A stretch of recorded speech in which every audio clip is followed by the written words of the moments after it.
Hai guys, apa kabar Anda semua? Semoga Anda semua selalu dalam keadaan sehat, tetap semangat, dan jangan lupa berbahagia. Ya, di tengah era media sosial, ya, di mana semua orang bebas bicara, banyak orang yang bisa menasihati orang lain, tapi tidak bisa menasihati dirinya sendiri. Oleh karenanya, coba kita sharing tentang 7 cara menasihati tanpa bicara. Yang pertama adalah memandang dengan pandangan mata yang berbeda.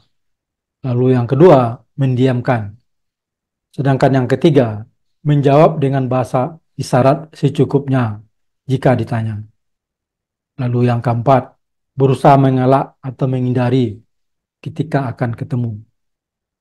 Lalu yang kelima, memandang ke arah objek yang salah tersebut. Sedangkan yang keenam, memberi isyarat bagus atau baik kepada objek yang benar.